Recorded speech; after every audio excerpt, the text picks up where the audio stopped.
बहनों, मित्रों, साथियों एवं प्यारे बच्चों, आप सबको जय मसीह की। मित्रों, आप सब लोगों का आज भोर के समय हमारे चैनल में आप सबका स्वागत है। मित्रों, मुझे पूरी विश्वास है, पूरी आशा है कि आप सब लोग अच्छी तरह से हैं, स्वस्थ हैं, फिट हैं, सेहतमंद हैं, क्योंकि परमेश्वर आपके साथ है। मित्रों, मैं आज भोर के समय आप लोगों के सामने फिर उपस्थित हुआ हूँ। मैं आज सबसे पहले वचन बताऊँगा, फिर आपके लिए, आपके परिवार के लिए, आपके बच्चों के लिए, आपके खेती बाड़ी, आपके रोजगार के लिए, नौकरी के लिए मैं प्रार्थना करूँगा। परमेश्वर आज आपको आशीषित करेंगे। इस वचन के द्वारा आपकी मनोकामनाएं पूरी होगी। मित्रों, आज का वचन है जो मैं आप लोगों के सामने लेकर के आया। तो वचन है मित्रों, इफिसियों की पत्री 6 अध्याय का 6 वचन है।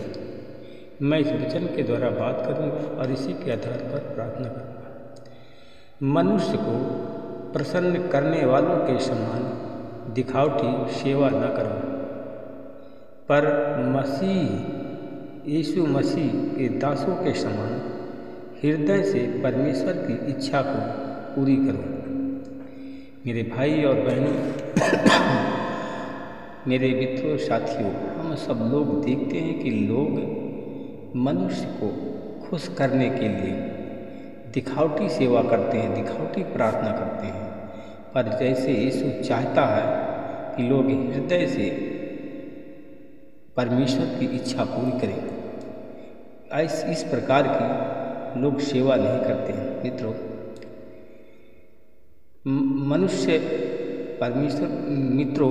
सेवा को मनुष्य नहीं, परंतु प्रभु जानकर उसकी स्वेच्छा से उसकी सेवा करो।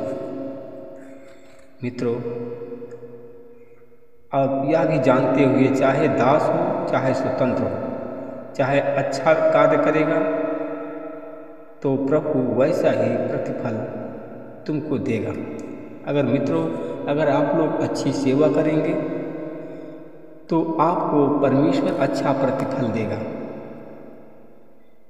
तुम जैसा चाहते हो कि एक दूसरे के साथ में व्यवहार तुम्हारा हो, तुम्हारी सेवा हो, वैसा न करो। मित्रों, ऐसी सेवा करो, ऐसा व्यवहार करो कि जो परमेश्वर आपसे चाहता है, जो परमेश्वर स्वर्ग में है, निष्कपक्ष।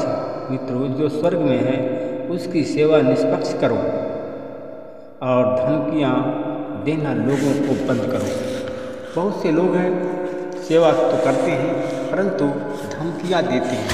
जो लोग धमकियाँ देते हैं उनके पास में मित्रों कोई शक्ति नहीं है।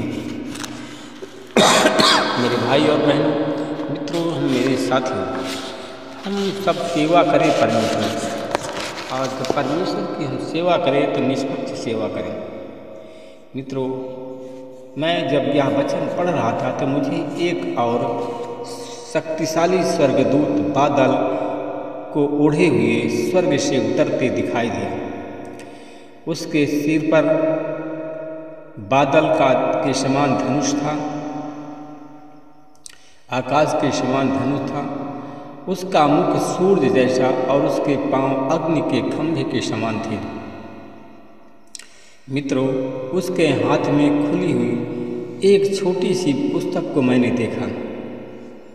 उसने अपना दाहिना हाथ और दाहिना पैर समुद्र पर तथा पृथ्वी पर रखा। मित्रों, वह स्वर्गदूत ऊंची आवाज में ऐसे चिल्लाया, ऐसे उसने दहाड़ा जैसे सिंह गरजता हो।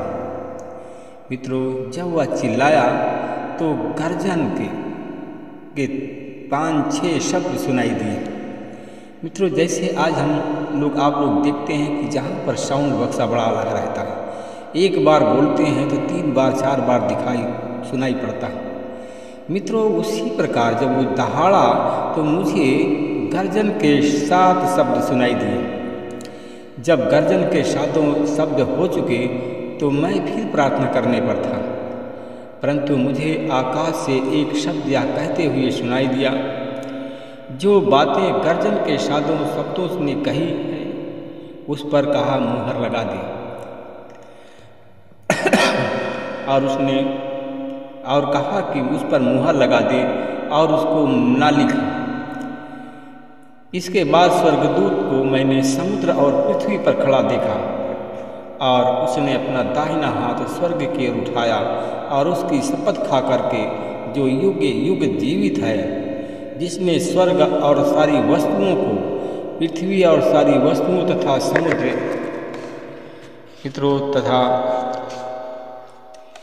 सारी वस्तुओं तथा समुद्र और उसकी सब वस्तुओं को बनाया है, कहा कि अब देर नहीं होगी। मित्रों, पर सातवें स्वर्गदूत के आवाज देने के समय में वह तुरही फूंकने पर होगा तो परमेश्वर का यह रहस्य पूरा हो जाएगा। कहा कि जब तुरही फूंकी जाएगी तब परमेश्वर का यह रहस्य पूरा हो जाएगा, जिसकी सूचना उसने अपने दास और नबियों को दी थी। मित्रों, परमेश्वर ने अपने दास और नबियों को यह जिसकी सूचना दी थी, कहा कि वह पूरा हो जाएगा। मित्रों, उस आवाज़ को जो स्वर्ग से सुनाई दी थी, फिर मुझसे मैंने कहते हुए सुना कि जा, स्वर्गदूत के हाथ से जो पुस्तक है, जो समुद्र में खड़ा है, खुली पुस्तक है, उस पुस्तक को ले लो।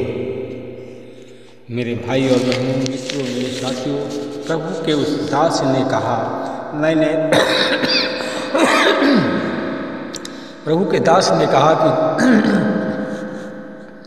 मैंने उस पुस्तक के पास में जाकर कहा, यह छोटी सी पुस्तक मुझे दे दो। उसने मुझसे कहा, इसे ले। उसने कहा, ले और इसको खा ले।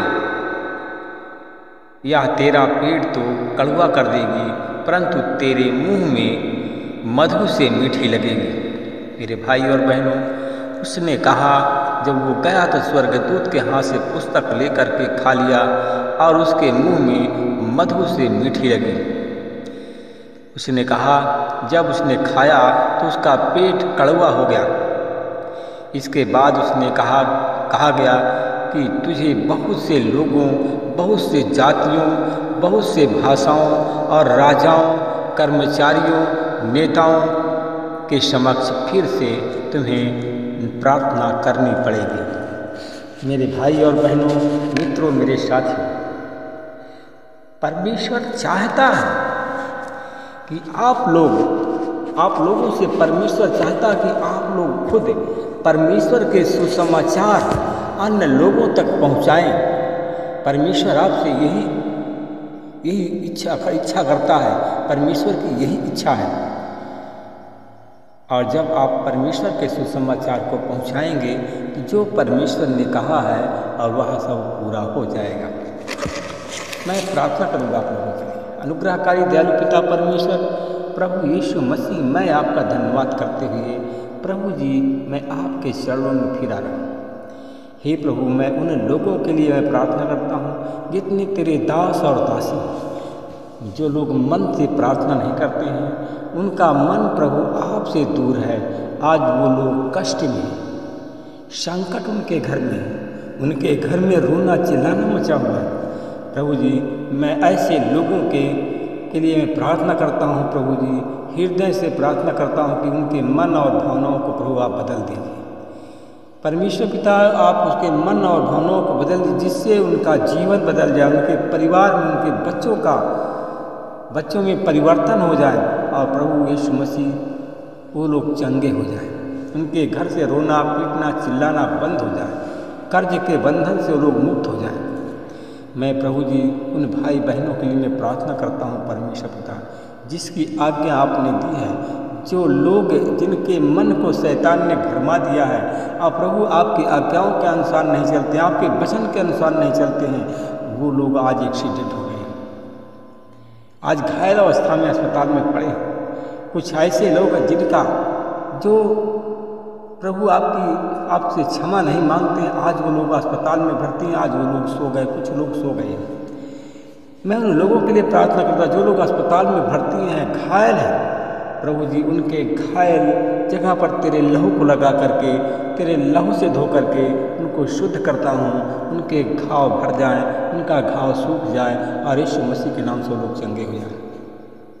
प्रभु जी मैं उन लोगों के लिए प्रार्थना करता हूँ जो लोग प्रभु तेरे दास और दासी हैं और फिर भी तेरे दास और दासियों की निंदा करते हैं, तेरे दास और दासियों पर दोष लगाते हैं, वही लोग आज गरीब हैं। मैं धन्यवाद करता हूँ परमेश्वर पिता। अब मैं उन वही लोगों को मैं देखता हूँ कि वही लोग आज गरीब हैं, तेरे दास दासी। उनके घर में रोना चिल्लाना मचा, रोज लड़ाई झगड़ा होती है, उनके घर के लोग नष्ट करते हैं, उनके घर के लोग चोरी करते हैं। मैं प्रभु जी ऐसे परिवार के लिए मैं फिर प्रार्थना करता हूँ परमेश्वर पिता, जो निंदनीय शब्द वो लोग करते हैं प्रभु, आपके दास और दासियों की निंदा करते हैं, तो प्रभु ऐसा करना वो लोग बंद कर दें। परमेश्वर पिता उनके घर की समस्याओं का समाधान हो जाए, उनकी गरीबी चली जाए, उनके घर का लड़ाई झगड़ा बंद हो जाए यीशु मसीह के नाम से। प्रभु जी जो लोग कर्जदार हैं, बीमारी से परेशान हैं, परमेश्वर पिता वो लोग चंगे हो जाएं। मैं धन्यवाद करता हूँ परमेश्वर पिता, कुछ ऐसे लोग हैं जिनको शैतान ने भरमा दिया है, तेरे प्रभु जी ऐसे दास और दासी हैं जो उनको भरमा दिया है। उन लोगों के लिए मैं प्रार्थना करता हूँ और देखता हूँ कि उनके पास में संतान नहीं।